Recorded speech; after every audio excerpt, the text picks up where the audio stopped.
Ассаламу алейкум достор, Атлет KG каналынын жалпы катталуучулары. Бүгүн биз мушкерибиз Ражабали Шайдуллаевдин келе жаткан беттеши жана анын беттеш алдында айткан сөздөрү тууралуу кеп кылабыз.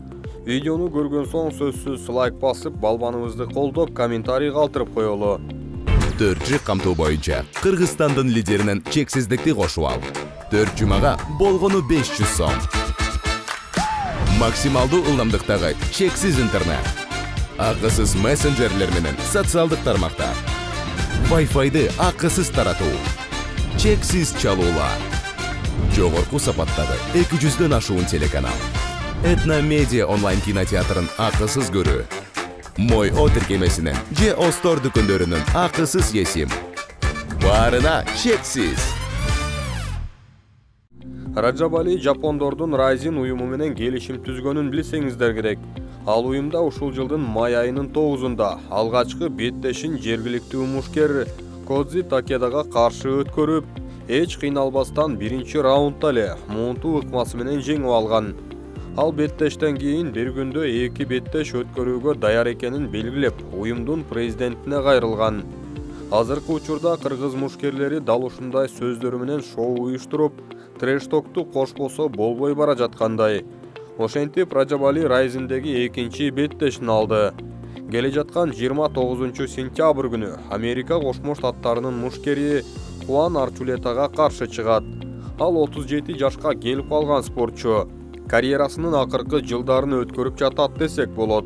Кызыгы спорттук жолун 2013-жылы эле баштап, жалпысынан 35 беттеш өткөрүп, анын ичинен 29-ун жеңип, 6 жолкусунда жеңилип калган. Ошондой эле акыркы 2 кармашында да утулганы маалым. Ал 2018-жылдан 2022-жылга чейин Америкалык Беллатор уюмунда мушташып, жалпы 12 беттеш өткөрүп, 3-өндө гана жеңилген. Тажрыйбасы мол, мыкты ардагер деп атасак жарашат. Бирок табында турган Ражабалиге туруштук бере алабы деген суроо бар. Ражаб 10 беттеш өткөрүп, бир дагы жолу утулуп көрө элек. Ушул ыргакта кете турган болсо, океан артына жетип бара турганы менимче күмөнсүз. Келерки кармашы тууралуу оюңуздарды жазып, комментарий калтырып коюңуздар. Ражаб биздин балбан Жоламан Шаршембековду жеңип алган Кеничиро Фумитага чакырык таштады. Аны менен грэпплинг боюнча чыккысы келерин да айтты. Я говорил, что хочу провести 2 боя за вечер, и это не шутка. Я был еще маленьким, когда смотрел бои Pride, и никогда не думал, что окажусь в Сайтама-арена. Это очень круто, когда мечта сбывается. Соперника смотрел, очень крутой боец, намного опытнее меня.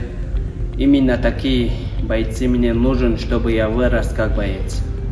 История Ражабали только начинается. Я уверен, босс Ноби и фанаты из Японии полюбят меня. Вы знаете, на Олимпиадах нашего любимого борца выиграл борец из Японии Коничиро Фумита. Я бы хотел выиграть лучшего бойца из Японии, чтобы доставить радость своей стороны. Также в будущем хотел бы провести дружественную схватку по грэпплингу с Фумитой. Мына ушундай достор, Атлет KG каналына катталып, сөзсүз түрдө комментарий жазуу менен лайктарды басып коюңуздар.